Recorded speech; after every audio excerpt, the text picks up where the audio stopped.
Dude, I love this content. This content really, is it yucks my yam? I don't know. This.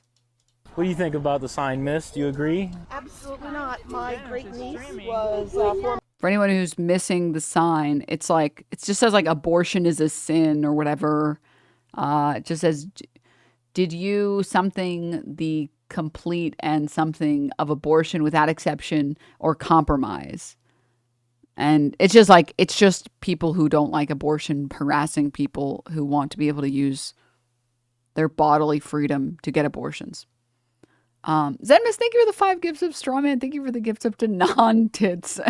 Boo-Boo-sama, thank you for the 4 months. Also, Anon, I don't know if I said thank you, but Anon, thank you for the 5 gift subs as well. What do you think about the sign, miss? Do you agree? Absolutely not. My great niece was 4 months pregnant and found out her fetus had no skull.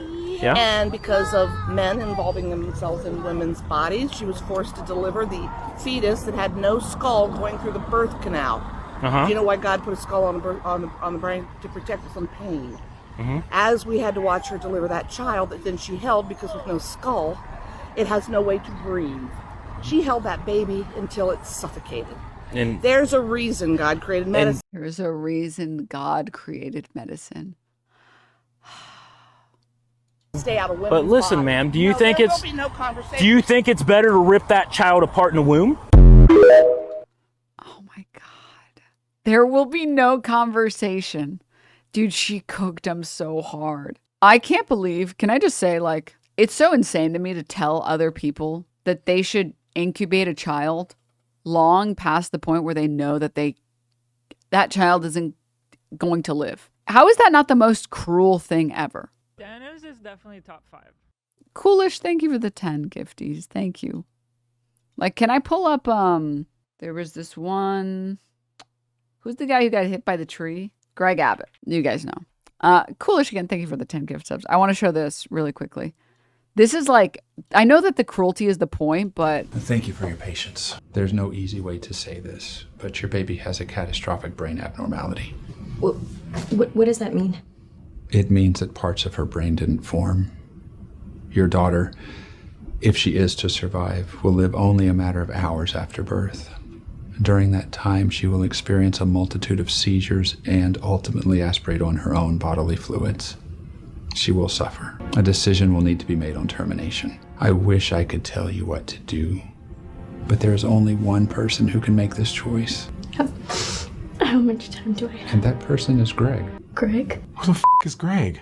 Yeah, let me just give him a call. Hey, Greg. Dr. Robinson here.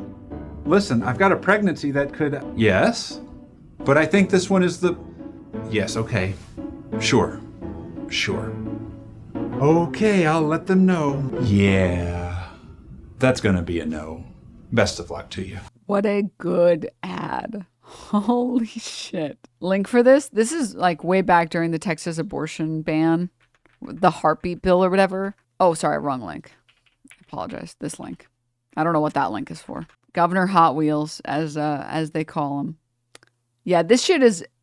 Maybe I'm just like a little bitch. I don't know. Is it not unbelievably cruel to tell someone trying to have a child that they need to carry a fetus that isn't going to live for another like 3-4 months? Besides the fact that like it is physically uncomfortable to be pregnant. Besides the fact that there are complications, there are physical complications just from being pregnant. Ignoring the physical stuff. Let's just totally ignore it. Let's pretend like there is no negative physical quality to being pregnant. There's no danger to being pregnant. Just for a moment. Just pretend. What about the emotional turmoil of like the person that has to carry this fetus? Knowing that you're just like, you don't even get to start mourning until after the pregnancy is over? What the fuck?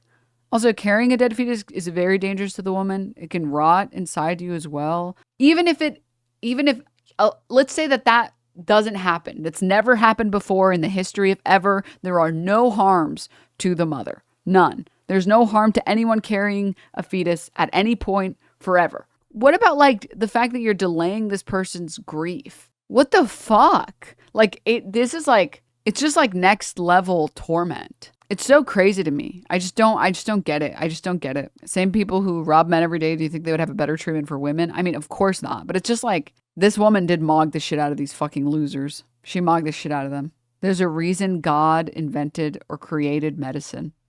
Amen. Amen, dude. Amen. Pre-birth, full rights. Post-birth equals survival of the fittest. Yep. Link for that video? Oh, of course. Yes. Gladly. I'd pay to see that old lady slap the shit out of that fake lumberjack. Dude, yeah, I would pay to see them in the ring. Text in here, Abbott can't get an election anymore. This is the only way that he can get an election anymore. Stop. Stop. Shut up, dude. Stop. Oh my God. This is the only way he can get gratification. The people who advocate for those things never have to experience it. When a doctor acts in a cruel or irrational way to any patient, they lose their license. Why do we allow it for politicians and for religion? It's just so sad. Anywho. Also, can I say, this is what I meant to show earlier. I was looking for and I couldn't find it. The final thing on the Samantha full necky thing on her fucking dog shit ass essay. This fucking moron. The grade was punitive and the trans professor is absolutely a nutcase. Yeah, whatever. And this person said the grade was not punitive. The grade was exactly what she deserves. And I know that because unlike you and unlike Samantha, I actually read the assigned article that she was supposed to write a response to. The article isn't about kids being bullied into gender conforming. It's not about trans identities. It actually specifically says that girls who play sports, like Samantha does, are gender non-conforming. The point of a response paper is to respond to the reading to prove that you read it and understood the arguments and the research. Samantha's essay was poorly written bullshit that was completely unrelated to the article that she was asked to respond to. There is an important gender distinction in the current study for boys being perceived by peers as high in gender typicality, receiving oneself to be high in gender typicality was associated with more popularity and likability. But I wanted to read this part. Follow-up analysis indicated that this effect was driven by the inclusion of athletic and independent, counter-stereotypical descriptions for girls as descriptions for popular girls. There were, again, no significant effects involving participant gender. And then a photo of Samantha with her tennis racket, and then the actual piece. And it's so crazy because she could have easily written a lot about like being in sports and being athletic and how she disagrees with what the paper wrote based on her experiences being athletic. But no, it's got to be about God and trans people. Moving on. Oh, and then now the new cope is the assignment didn't require citations, dipshit. Substantive content and the quality of the student's writing will be considered in all written assignments. This content includes closely following instructions for the content of the assignment, quality of writing, covers clarity of expression and organization, appropriate use of references and academic writing style, use of inclusive language, and correct grammar, spelling, and punctuation, which there was dog shit grammar, and there wasn't appropriate use of references. So, man, every college essay needs proper citation? Yes. Now,